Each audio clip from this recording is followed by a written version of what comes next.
Shalom saudara yang dikasih Tuhan, jumpa lagi di dalam program Tuhan Adalah Gembalaku. Saya punya dua kata untuk Anda. Pertama adalah penghakiman, kedua adalah pemulihan. Jika Anda bisa memilih di antara dua kata ini untuk menjadi kata favorit Anda lebih suka memilih kata apa? Saya yakin sebagian besar orang Kristen akan cenderung memilih pemulihan. Karena kata itu lebih sejuk terdengar di telinga kita. Ketika kita mendengar kata penghakiman di telinga kita, suasana hati kita mungkin akan menjadi muram dan takut.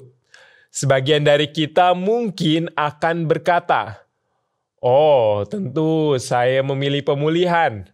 Karena kata itu jauh lebih indah, lebih sedap didengar telinga saya.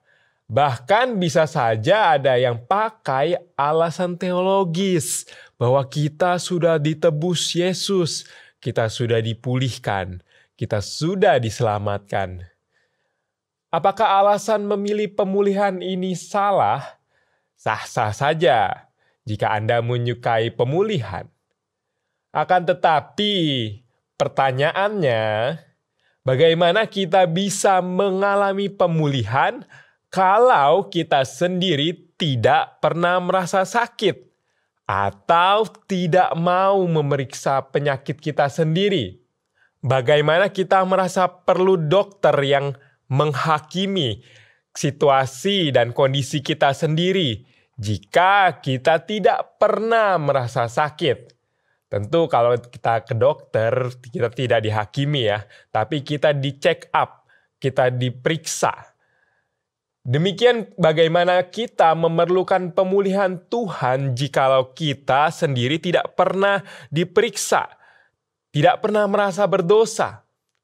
Yesaya 3 ayat 16 hingga pasal 4 menunjukkan penghakiman yang mendahului pemulihan.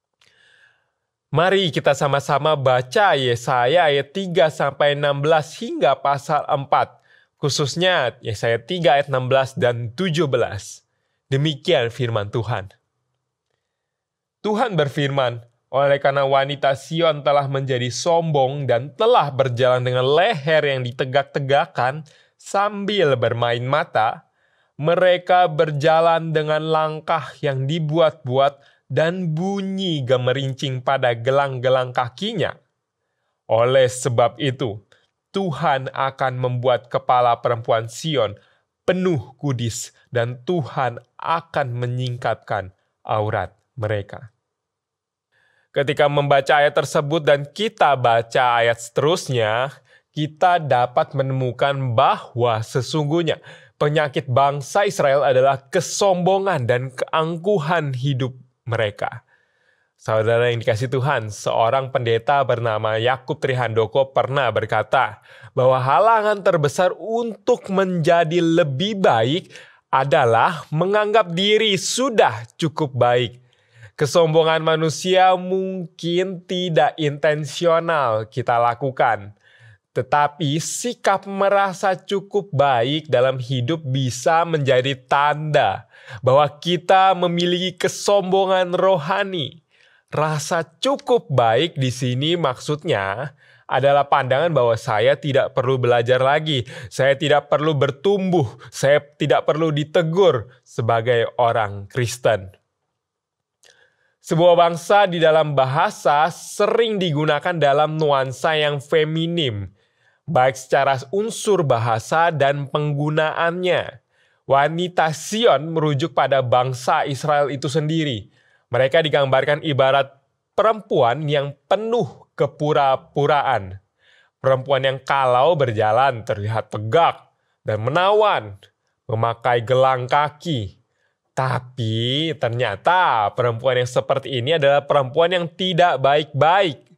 Istilah bermain mata di sini tidak hanya berarti menggoda, tetapi juga menandakan perempuan yang tidak setia kepada pasangannya dan suka berzina.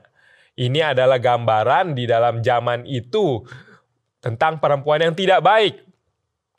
Satu teguran yang keras betapa ketidaksetiaan bangsa Israel kepada Allah yang dahulu telah menyelamatkannya. Bagian firman Tuhan ini kiranya menjadi teguran serius bagi kita semua. Karena sesungguhnya tidak ada yang bisa menyembunyikan dosa mereka di hadapan Tuhan.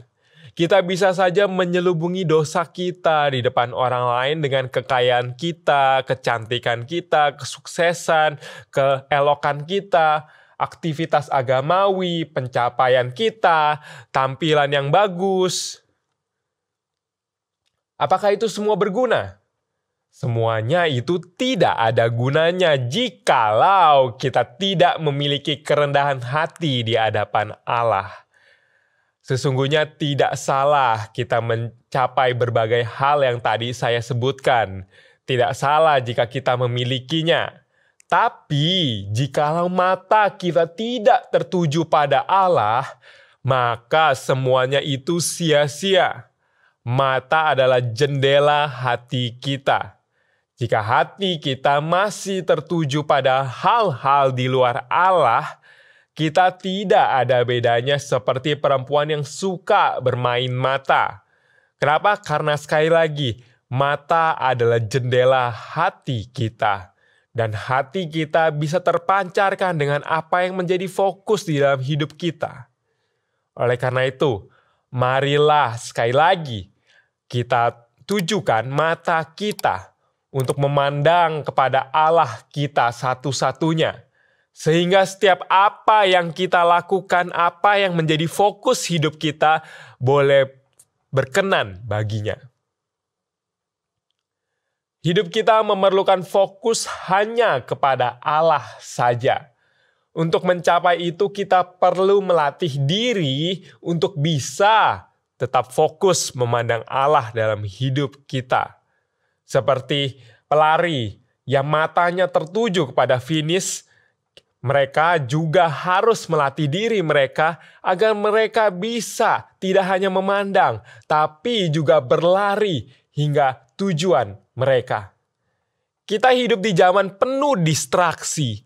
Media sosial tanpa henti sudah terbukti menurunkan tingkat fokus kita.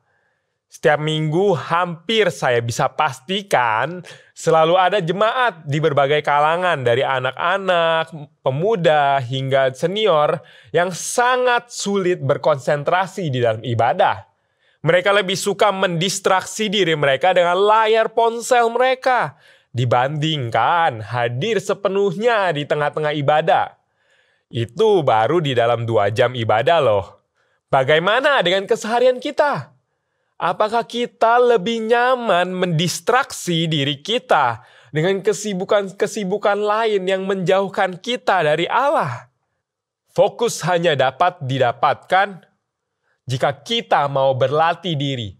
Seperti Paulus di dalam Filipi 3 ayat 13-14. Mari kita baca bersama. Saudara-saudara, aku tidak menganggap bahwa aku telah menangkapnya. Akan tetapi, satu hal yang kulakukan, aku melupakan apa yang di belakangku dan mengarahkan diri kepada apa yang di hadapanku. Aku terus maju kepada tujuan untuk mendapat hadiah, yaitu panggilan surgawi dari Allah dalam Yesus Kristus. Satu fokus yang Paulus lakukan yaitu berlari menghadapkan diri kepada panggilan Tuhan dalam hidupnya. Sangat berbeda dengan mata bangsa Israel pada zaman Yesaya yang suka bermain mata. Mata Paulus hanya fokus pada satu tujuan, yaitu hadiah panggilan surgawi dari Allah. Apakah hadiah itu? Yaitu pemulihan dari Allah. Di pasal keempat Yesaya kita baca ayat kedua. Pada hari itu tunas akan ditumbuhkan, Tuhan akan menjadi indah dan mulia, dan hasil tanah menjadi kebanggaan dan kehormatan bagi orang Israel yang terluput. Janji Tuhan di dalam Yesaya 4 sesungguhnya merujuk pada Kristus. Kristus dalam nubuatan Zakaria pasal 6 ayat 12 dinamakan sebagai tunas yang bertunas di tempatnya dan ia akan mendirikan bait Allah. Tunas ini adalah janji Allah untuk memulihkan kekeringan di dalam bumi. Kekeringan apa? Kekeringan dari rasa keadilan, kekeringan dari pengharapan, dan kekeringan dari rasa kesepian. Jika kita mau jujur dengan realita kehidupan, hidup ini dipenuhi ketidakadilan, dipenuhi pertikaian, dipenuhi kejahatan. Oleh karena itu sesuai pemazmur katakan di dalam Mazmur 85 ayat 12, sebagai kesetiaan akan tumbuh dari bumi dan keadilan akan menjenguk dari langit. Dari manakah kesetiaan itu? Dari Kristuslah yang adalah tunas yang ditumbuhkan Allah. Yesus pun juga di masa hidupnya menyebut diri sebagai pokok anggur. Hal ini menggenapi nubuat Yesaya dan Zakaria yang baru saya sebutkan tentang sang tunas yang dijanjikan Tuhan. Saudara-saudara yang dikasihi Tuhan, jika kita merindukan sesungguh-sungguhnya pemulihan hari ini, sesungguhnya hal itu hanya bisa kita dapatkan jikalau kita mau fokus kepada Kristus di dalam hidup kita. Bukan fokus kepada berkat Tuhan semata, bukan fokus pada mujizat pemulihan, atau fokus pada hal-hal yang kelihatan mata. Tapi mari kita kembali kepada iman kita kepada Yesus Kristus yang adalah Allah Tuhan kita dan Juru Selamat kita. Jikalau hari ini hidup kita masih dipenuhi distraksi yang menjauhkan kita dari Allah, mari kita berhenti dan berbalik kepada Yesus dan fokus kepada Dia saja. Saya mungkin tidak tahu apa yang Anda alami saat ini. Mungkin sedang tidak baik-baik saja atau sedang baik-baik saja. Tapi apapun yang menjadi pergumulan kita saat ini, mari kita fokuskan diri kita pada Yesus Kristus. Karena di sanalah terletak pengharapan dikala kita putus asa, terletak kekuatan dikala kita masih berkubang dalam dosa. Di sanalah terletak pemulihan yang sejati dikala hati kita merindukan kasih. Oleh karena itu, marilah kita saat ini mau bertobat. Kita mau memandang penghakiman Allah bukan untuk menghukum kita, tapi untuk menarik hati kita kembali kepadanya. Mari kita berdoa. Bapa yang di surga, kami bersyukur atas firman-Mu yang menegur kami dan menyadarkan kami bahwa penghakiman-Mu tidak pernah bertujuan untuk menjatuhkan kami. Tapi penghakiman-Mu sesungguhnya adalah bentuk kasih yang nyata bahwa Engkau mau memeriksa hati kami dan mau memulihkan kami. Oleh karena itu, ajar kami untuk tidak hanya memikirkan firman Tuhan, tetapi boleh menghidupinya di dalam kehidupan kami. Terima kasih Tuhan, hanya di dalam nama Tuhan Yesus kami berdoa dan mengucap syukur padamu. Amin.